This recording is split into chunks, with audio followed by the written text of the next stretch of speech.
guys, today on People Now, Nick Jonas and Priyanka Chopra engaged after 2 months of dating. We'll tell you what we've learned.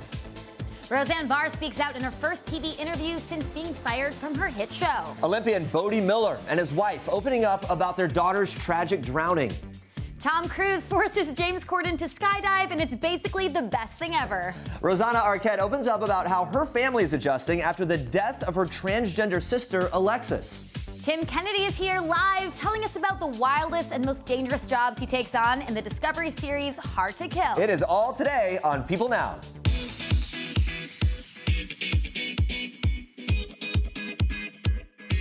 Good afternoon, everybody. Welcome to People Now. Happy Friday. I know, it's here. I've been waiting all week to say that, you know? It's one of those weeks. But whether you've got big plans or you just kind of kick it at home, the Friday feeling is something we can definitely all relate to right now. So in honor of it finally being Friday, we want to know, what's your favorite Friday feeling GIF? Or just tweet us your Friday mood by using the hashtag PeopleNow. I like this one.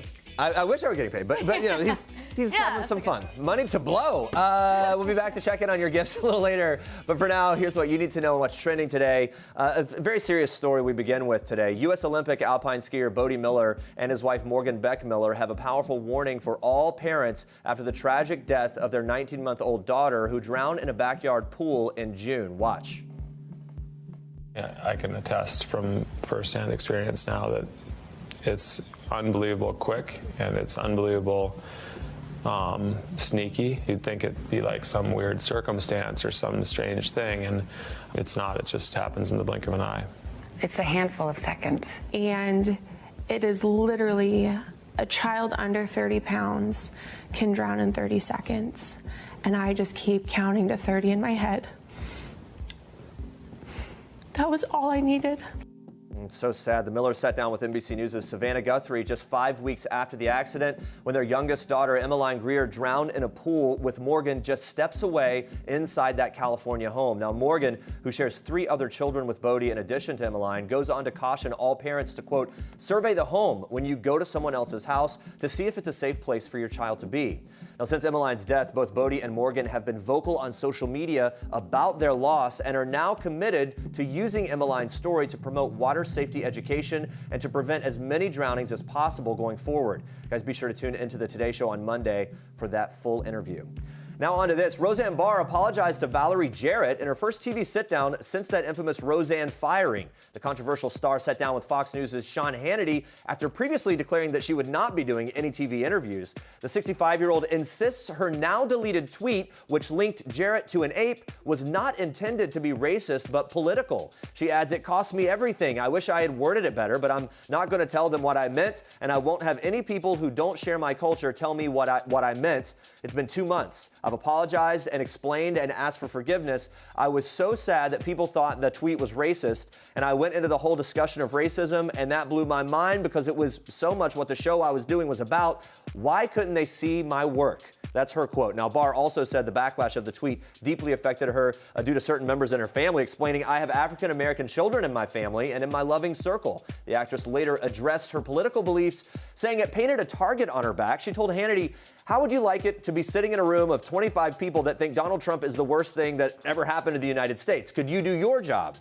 At the conclusion of her apology to Jarrett, Barr said that she'd tell her to, quote, get a new haircut, later saying her kids took my Twitter account away from me forever. Now, Barr has since offered several defenses for her choice of words, saying she was misunderstood under the influence of Ambien and repeatedly claiming that she didn't know Jarrett was black. Well, guys, actress Rosanna Arquette has become one of the leading voices and silence breakers of the MeToo movement after revealing she was allegedly harassed by Harvey Weinstein in the 90s. I just sat down with Arquette and asked if she could give her younger self any advice, knowing what she knows now. What would that advice be? To stand up for myself a little bit more than I may have when I was younger. I wasn't able to do that. It was very intimidating, and now, you know, we're trying to, some of what's happened with the Me Too movement is for women to be able to stand up and speak their truth and feel safe doing that. Now, Harvey Weinstein is currently facing sex crime charges involving 3 separate women. I asked Arquette if she's following what's happening with him or if it's something that she has to tune out. That's not anything I can tune out. I stand behind the women who have accused him of rape and have been raped by him, and I'm hoping that they get justice. I myself was not raped, I just was harassed. Rosanna Arquette's not only been heavily involved in the MeToo movement, but she also founded the Alexis Arquette Family Foundation after the death of her transgender sister, Alexis, 2 years ago. The actress started the foundation in hopes to help LGBTQ people everywhere and keep her sister's memory alive. And I asked Rosanna how her family is coping today with the loss of Alexis. Everybody's in post-traumatic stress syndrome because it was a really painful, horrible way to go, and to watch her suffer that way for many years, but especially, at the end. So I think everybody's, we're in a lot of pain, but part of the Family Foundation is to be able to come together, but everybody's so busy. Stick around because Rosanna Arquette's opening up about why her new show Sideswiped actually came at such an important time in her life. It's a really interesting story. Stick around. And first comes love, then comes marriage, guys, for Nick Jonas and Priyanka Chopra. Are you surprised by this? We were a little shocked. Yes. After 2 months of dating, a source tells People the couple got engaged a week ago on her 36th birthday while the two were in London. And that's not all. According to The Insider, Nick closed down a Tiffany store in New York City to buy an engagement ring for the occasion. That is true love. And somebody with the money to do it. Multiple sources confirm the couple is very, very happy, while one adds, quote, his friends and family have never seen him like this, and they're all really excited for him. They say he's definitely very serious about her. And reps for both stars did not immediately respond to People's request for comment. But late on Thursday night, Ali Abbas Zafar, Priyanka's director for the Indian film Bharat, announced on Twitter the actress would be leaving the project. His cryptic tweet launched rumors among Indian news outlets that the stars were engaged. He wrote in part, quote, the reason is very, very special. She told us in the nick of time about her decision, and we are very happy for her. Nick had the little asterisk there. He got a little play on words. Over the last several weeks, the 25-year-old singer and the Quantico star have been spotted on several dates on the East and West Coast and have introduced one another to their families. A Jonas pal telling People that Priyanka, quote, fit right in at a Jonas family wedding on June 9th. Then on June 22nd, the couple traveled to India, where Nick met Priyanka's mom, and Priyanka herself has said that she's ready to be a mother, recently telling People, I definitely want to have kids. That is, it's going to happen in the next 10 years. Well, hopefully earlier than that. I'm very fond of children. I want to be able to do that. That was all her quote. Of course, our congratulations to that happy couple. Everyone is getting engaged after like 2 months of dating. What's Just like, happening? yeah, the Bieber thing, and then Makes like. me wonder if maybe that they were secretly dating for months before that. I don't know. Or when you know, you know. I guess when you know, you know. They're at a point, it's just like time to fire away. Here we go. All right, more Force and Star Trek. Yes, we are kicking off Star Trek with one seriously multitasking mama.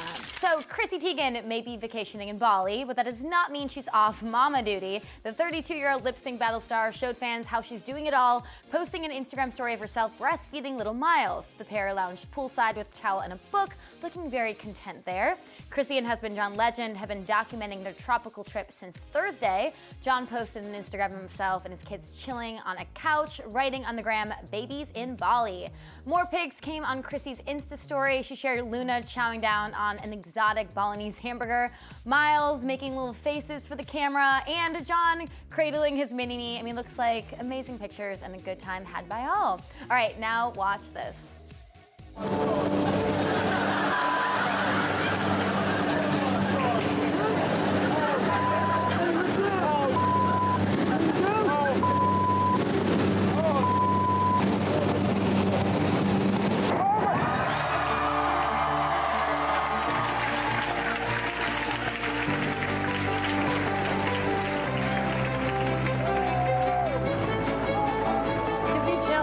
Mission Possible. After Late Late Show host James Corden mocked Tom Cruise for simply falling through the sky as a stunt during his new film Mission Impossible Fallout early this week, Cruise promised to take the comedian on a skydive in the near future. And he made good on that promise in Thursday night's episode. They headed out to the California desert where they took to the skies, heading up 15,000 feet. Cruise was a pro, coaching Corden through the whole process, including the hand signals and how to keep his posture in the air. Corden was also careful to point out that while he was wearing a blue flight flight suit, or Baby Bjorn as he called it, Cruise kept it casual in jeans and a black sweater, as he does. Just before the jump, James gave his wife a phone call, and Tom hopped on, promising that if anything were to happen, he'd take good care of her. It's not a bad deal, honestly. Well, despite being overcome with fear, Corden took the leap with an instructor strapped to his back. Cruise, ever the daredevil, took it solo, doing flips and spins as they descended. They both landed, one a little more gracefully than the other.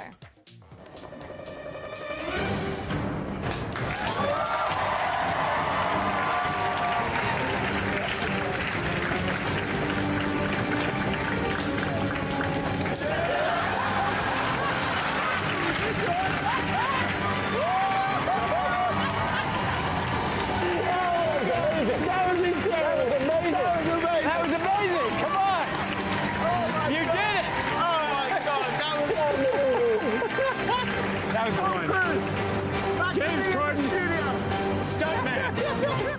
Okay, that landing looks so painful. Not just falling to the sky, right, James? Those are your Star Trek sports. He really bit it, right? Like, just head down. I know. Stay with us, guys. Rosanna Arquette opening up about why her show Sideswiped came at such an important time in her life. Plus, Tim Kennedy from Discovery Channel's show Hard to Kill. Here we go. Here it is. He is here live revealing what it's like to take on the world's most deadly jobs. Trust me, you do not want to miss this. Stick around. Yeah, I'm so excited. All right, everyone, we've been asking you to tweet in your favorite Friday Feeling gifts to get us pumped for the weekend. So let's check in on what you have been sending so far. Oh, that's a good one. Yep. Super excited. That's a very Friday feeling. there we Carlton. 12 corgis swimming in a pool becomes puppies Friday and you've earned this. That's great. They don't look like they can swim, do they? Seems like they they're can swim. proportionally a little off. Hey, don't critique their swimming skills. I don't know, just those little puppies, so Well, cute. we love a great gift. We do love them. We'll take a look at some more tweets a bit later, but for now, back to this.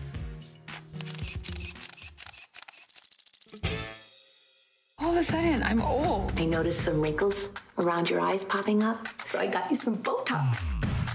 I signed you up for Tinder. You gotta get back out there. Even Mom's on Tinder. I mean, when was the last time you got laid? Mom. No, I'm serious. Do hymens grow back? Hey, we're gonna need some more shots, please. Rosanna Arquette stars in YouTube Originals' new comedy Sideswiped, all about the ups and downs of the digital age of dating. Now, Arquette revealed to me why this Laugh Out Loud show actually came at such a crucial and important time in her own life. Watch. While we were making the show, I mean, in between takes, I'd be on the phone with many, many women who had come forward and with their story to Ronan Farrow, and we all kept in touch. So there was a lot of fear and drama and anxiety and talking people off window ledges. I mean, no, not really, but yeah. you know, sadness. So I kind of I felt like I had this responsibility in a weird counselor way, but so to be able to go and let loose and do comedy during that time was heaven sent. Thank you, Carly Craig. She wrote this beautiful show, and she wrote a great character for me, and I'm very grateful to her.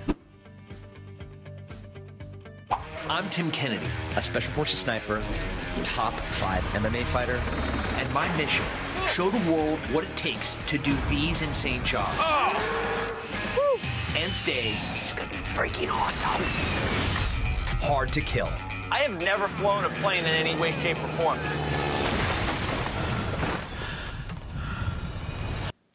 Woo! It's Dirty Jobs meets your most epic extreme bucket list ever. Tim Kennedy is taking on some of the most dangerous jobs in the world on Discovery's new series, Hard to Kill, and it's definitely a must-see. We are live with Tim Kennedy today. Thank you so much for being here. Thanks for What's up? So first question, are you crazy? How crazy are you? I think there's a balance of crazy and just stupid. Yeah. And maybe erring towards the side of idiot dumb. Well, or just a thrill seeker, adrenaline You like the junkie, adrenaline, living yeah. life on the edge. Yeah. And the clip we just watched, you mentioned you're a former MMA fighter, Special Forces sniper. Basically, you could kill me in 3 seconds if you want to right now. Your resume is very impressive. 2 seconds, 2 seconds. And honestly, thank you for your service to the country. You've obviously been through so much, and you've dedicated yourself to so many good things. Look, but the danger here, it seems real. Why was this important for you to make this show? It is real. Yeah. And it's real because these are normal men and women that do these jobs every single day. Like, these are incredible, brave, heroic people. Like, you think of a ranger and you're like, that guy's a badass. Yeah. And, a sniper and a green beret. And it's like this expected, normal, like, that's what they do. Like, they're volunteering multiple times to go and do this. This is a commercial fisherman, or this is a pilot that is flying antibiotics to a family in Alaska, or this is somebody that's making a ski slope safe. I mean, these are just regular people, regular jobs, drilling oil in Midland, Texas, and they're incredibly dangerous. Yeah. And they're really just doing it for us. So for us to be comfortable, for us to live this American dream, and nobody knows about them, and it's kind of thankless, and they're selfless, and they're just freaking amazing. Yeah, when we talk about these people, you're learning how to do a potentially deadly job from a pro, and then you're put to the test to do it by yourself. What is the one thing that these people have in common? They're inspirational, they're brave, they're hardworking, they're fearless. Like, I do this job for 2 weeks, maybe a month. And they do it every single day, not for 10 years, for 40 years. Yeah. Not for 40 years, for 2 generations. Like, their dad did it, and their dad's dad did it. They had 10 cousins that did it, but now there's only 6 of them because 4 of them died. They fell into the water and drowned. And that's like commonplace in their world. And it's humbling to be around these people. Not only are they facing the fear, but they're actually, it's a point of pride in this family heritage. Now, look, while on active duty, let's talk about you. You did tours in Iraq, Afghanistan, other locations around the world. What does it mean for you as a veteran to sort of look fear in the face with this kind of show, knowing there are so many fellow vets watching as well? It's cool to... Like, what's the reason why I go over there and I fought in these wars? Like, I got blown up in Afghanistan. I put one of the most evil dudes ever, Zarqawi, into the dirt. Part of that task force. The reason why is because of the American dream, right? This is what we have, and that's what this show is. And I think all my brothers and sisters in the military feel the same way. Like, there has to be a reason why we're doing these things, and that's for us to celebrate this amazing gift that we have, which is freedom and capitalism and a free market, and that's what this country is, And it's made possible by these men and women that do these jobs, that fly these helicopters, that test these planes, that hop on top of mountains, that drill these oil rigs. Like, they're just American. Yeah. Yeah, what do you hope viewers of all walks of life take away from this? Like, what's the main takeaway you want them to get?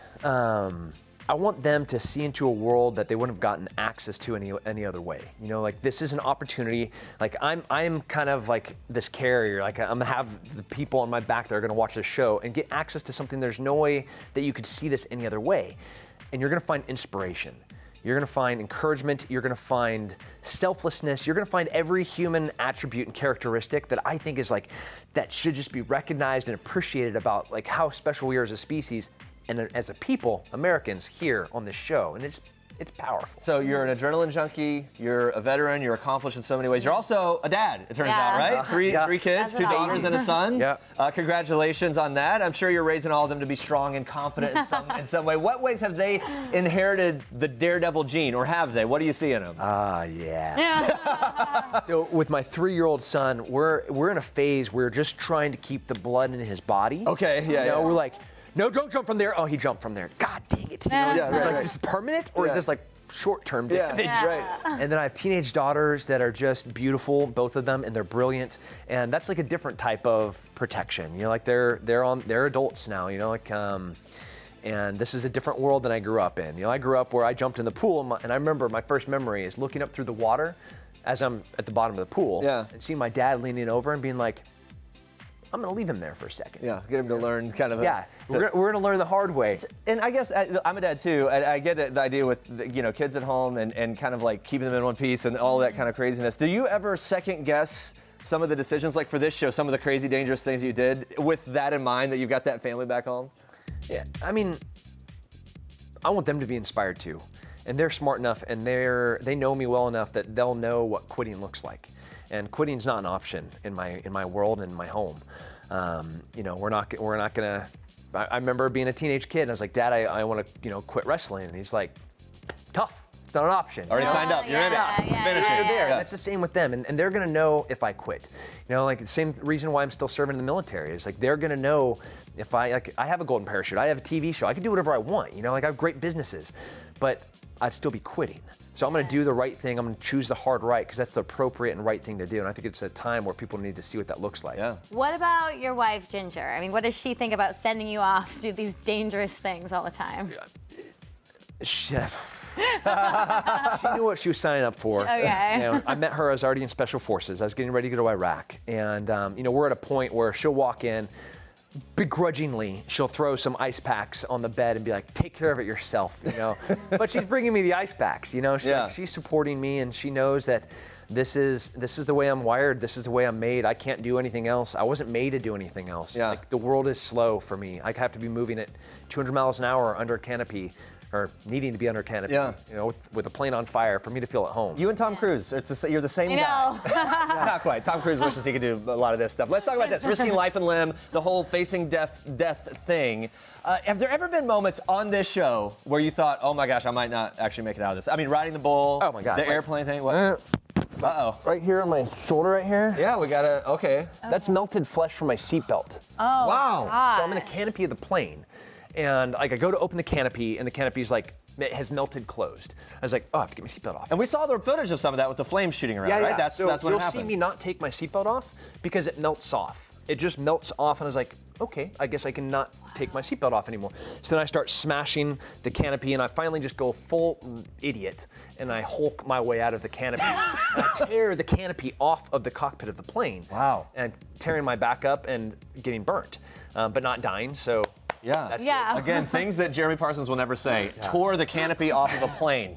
Can't do it. It's unbelievable what you're capable of, my friend. Okay, so you're taking on big fears in the show: heights, fire, natural disasters, dangerous animals, death, essentially.